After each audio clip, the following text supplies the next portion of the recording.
2023 Stasiun Relay Medan 7. Kobaran api dengan cepat membesar membakar bangunan sebuah rumah tahfidz milik Yayasan Tajul Wakor Selasa pagi di Jalan Impres 1 Kelurahan Muara, Balikpapan Utara, Kalimantan Timur. Api dengan cepat melalap isi bangunan yang berada di tepi jalan ini. Petugas pemadam kebakaran Kota Balikpapan dikerahkan untuk memadamkan api agar tidak meluas ke bangunan lain. Api berhasil dipadamkan selang 30 menit kemudian. Pihak yayasan mengatakan kebakaran terjadi saat santri tengah melakukan proses pembelajaran. Pagi-pagi jam 9. Jam 9-an Mas ya? Pagi kami sementara lagi belajar yang putra, kan putri teriak di bawah ada percikan api Dari atas? dari atas. Jadi dari kondisi di lapangan saat ini kelihatannya satu yayasan, jadi satu komplek. Jadi komplek ini kelihatannya bangunan satu tapi sifatnya bersambung-sambung, berlantai 2, jadi hanya komplek tersebut. Tidak ada korban jiwa dalam musibah kebakaran ini. Polisi hingga kini masih menyelidiki penyebab kebakaran. Dari Balikpapan, Kalimantan Timur, Mukmin Ajis melaporkan.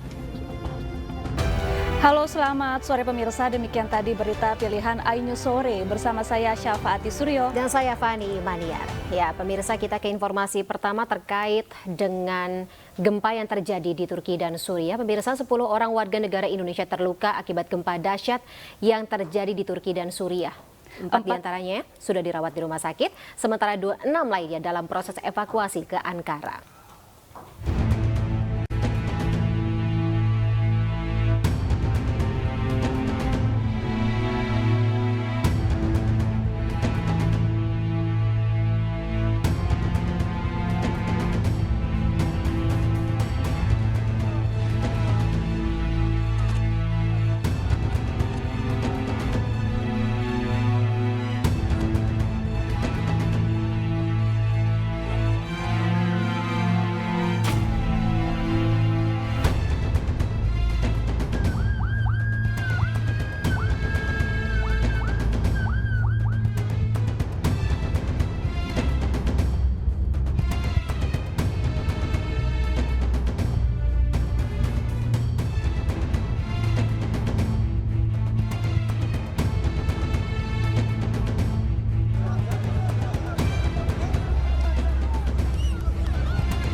Pemirsa, 10 orang warga negara Indonesia terluka akibat gempa dahsyat yang terjadi di Turki dan Suriah. Ya, 4 diantaranya pemirsa sudah dirawat di rumah sakit, sementara 6 lainnya dalam proses evakuasi ke Ankara. Ibu Menteri Luar Negeri sudah berkomunikasi dengan mitranya, Menteri Luar Negeri Turki, guna menyampaikan bela sungkawa atas korban jiwa akibat bencana alam pada tanggal 6 Februari 2023. KBRI Ankara juga terus mendata WNI di wilayah terdampak. Per 7 Februari 2023 atau hari ini, tercatat 10 WNI mengalami luka-luka, 4 sudah dirawat di rumah sakit, dan 6 akan dievakuasi untuk perawatan di Ankara. 4 tim KBRI Ankara sedang menuju lokasi gempa untuk mengevakuasi 104 WNI dari 5 titik, Gaziantep, Kahramanmaras, Adana, Hatay, dan Diyarbakir. Mereka akan dievakuasi ke Ankara. KBRI Damaskus juga telah mengirimkan tim menuju Aleppo dan Hama untuk memastikan ada tidaknya WNI yang menjadi korban. Sementara itu, tim kontak KBRI, maksud kami, yakni warga negara Suriah, yang berada di Aleppo dan Latakia sejak kemarin sudah melihat di lapangan dan mengunjungi rumah sakit setempat. Dari laporan dari kunjungan fisik mereka sejauh ini di wilayah Suriah, belum diperoleh laporan adanya korban WNI. KBRI Kemlu RI terus berkoordinasi dengan KBRI Ankara dan KBRI di Damaskus untuk memastikan perlindungan bagi WNI. Pemirsa, gempa bermagnitudo 5,2 terjadi di wilayah Bayah, Banten Selasa pagi. Getaran gempa terasa di Jakarta hingga Bogor.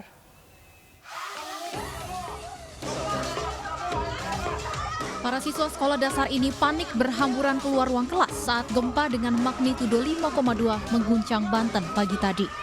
Mereka takut bangunan sekolah ambruk karena sudah lapuk termakan usia. Gimana tadi pas ada gempa itu, Pak? Ya, ternyata pas sekitar jam 7:30 ya, ketika Budi sudah berduduk-duduk di kelas, mau persiapan belajar, udah belajar, ya ternyata dalam keadaan panik. Badan Meteorologi, Klimatologi, dan Geofisika mencatat epicenter gempa berlokasi di laut dengan jarak 70 km barat daya Bayah, Banten pada kedalaman 10 km. Hingga saat ini belum ada laporan terkait korban jiwa ataupun kerusakan akibat gempa ini. Untuk dampak gempa di wilayah Lebak sampai dengan saat ini belum ada laporan dari relawan kita di masing-masing kecamatan, baik itu ada dampak kerusakan rumah maupun pasos dan pasung. Gempa yang terjadi turut dirasakan hingga di Jakarta dan Bogor. Namun BMKG menyebut gempa tidak berpotensi menimbulkan tsunami. Dari Banten, Iskandar Nasution, iNews melaporkan. Kita ke informasi lainnya, pemirsa. Pesawat Susi Air SI 9368 diduga dibakar oleh kelompok kriminal bersenjata. Pesawat dibakar saat berada di lapangan terbang Paro, Kabupaten Nduga, Papua Tengah. Pesawat Susi Air dilaporkan terbakar di Bandara Paro, Nduga, Papua Tengah, dan pesawat ini membawa 5 penumpang. Pesawat dikabarkan hilang kontak sebelum dilaporkan mengalami kebakaran. Pesawat Pilatus Porter Susi Air dengan nomor penerbangan SI 9368 awalnya lepas landas dari Bandara Moses Kilangin, Kabupaten Mimika pukul 5:33 waktu Indonesia Timur dan tiba di Bandara Paro, Kabupaten Nduga pukul 6:17 waktu Indonesia Timur. Namun setelah itu pesawat yang seharusnya kembali ke Timika sulit dihubungi. Dugaan sementara pesawat ini dibakar oleh kelompok kriminal bersenjata atau KKB. Ya, ada gangguan sedikit dari kelompok kriminal bersenjata. Kita sudah berusaha tangani, nanti kita akan ke sana untuk bagaimana masyarakat yang di sana, khususnya pekerja kita bisa evakuasi. Tapi yang di sana sampai sekarang yang tercatat ada yang meninggal atau terluka itu seperti apa? Belum, masih kita dalam. Pemirsa, acara peringatan 1 abad Nahdlatul Ulama di Gor Gelora Delta Sidoarjo membuat jalur tol Surabaya Gempol lumpuh. Ya, ratusan armada bus yang mengangkut massa jemaah 1 abad NU menumpuk di sepanjang jalan tol sejak dini hari hingga siang tadi. Kemacetan panjang sejak Selasa dini hari hingga siang tadi terjadi di akses jalan tol Surabaya Gempol. Arus lalu lintas dari Surabaya menuju Malang atau Pasuruan lumpuh lebih dari 8 jam akibat pergerakan massa jemaah 1 abad Nahdlatul Ulama yang berdatangan ke Gor Gelora Delta Sidoarjo. Ratusan armada bus dari berbagai daerah di luar Jawa Timur antri hingga lebih dari 10 km dari gerbang tol Sidoarjo. Seluruh kendaraan dari arah Surabaya menuju Malang atau Pasuruan terpaksa harus berhenti berjam-jam. Akibatnya, ribuan jemaah harus berjalan kaki di jalan tol menuju kota Sidoarjo. Lumpuhnya jalur tol Surabaya Gempol arah Surabaya menuju Malang atau Pasuruan ini akibat dari ditutupnya akses jalan menuju kota Sidoarjo. Ini diberlakukan mulai dari gerbang tol Sidoarjo. Jalan masuk kota Sidoarjo sengaja ditutup karena digunakan sebagai tempat jemaah untuk mengikuti kegiatan 1 abad NU di Gor Gelora Delta Sidoarjo. Dari Sidoarjo, Jawa Timur, Pramono Putra melaporkan. Pemirsa, kita langsung menuju ke Gor Gelora Delta Sidoarjo untuk menyaksikan perayaan 1 abad Nahdlatul Ulama bersama rekan kami Oki Arisandi. Ya, selamat sore. Oki, mungkin bisa digambarkan bagaimana kondisi di lokasi tempat Anda melaporkan. Tampaknya memang seramai itu ya? Selamat sore Fani dan juga pemirsa. Hingga sore hari ini masyarakat atau warga Nahdliyin masih memadati pusat dilaksanakannya resepsi 1 abad peringatan Nahdlatul Ulama di Gelora Delta Kabupaten Sidoarjo, Jawa Timur. Jika pagi tadi acara difokuskan di dalam area indoor Gelora Delta Sidoarjo, yakni seperti adanya sambutan dari Presiden Joko Widodo dan juga acara seremonial lainnya. Namun untuk sore hari ini kegiatan difokuskan di lapangan parkir timur Gelora Delta Sidoarjo, seperti ada hiburan-hiburan dan juga tadi telah berlangsung Karnaval Nusantara, yang mana Karnaval Nusantara ini menyuguhkan berbagai macam kebudayaan-kebudayaan seni dan juga tari yang mereka ini berjalan sejauh 2 km dari alun-alun Kabupaten Sidoarjo menuju lapangan parkir timur Gelora Delta Sidoarjo. Tak hanya itu, pemecahan aktivitas rekor muri juga dilakukan. Salah satunya adalah dilakukannya tari sufi terpanjang dan terjauh sejauh 2 km dan juga pemecahan rekor muri adanya 2.600 sticky notes yang dibentangkan dan nanti akan dituliskan sejumlah doa oleh warga Nahdliyin yang datang untuk memperingati 1 abad Nahdlatul Ulama di Gelora Delta Sidoarjo. Sore hari ini dapat kami informasikan, Fani dan juga pemirsa, bahwa arus lalu lintas di tengah kota Kabupaten Sidoarjo masih terpantau padat sekali.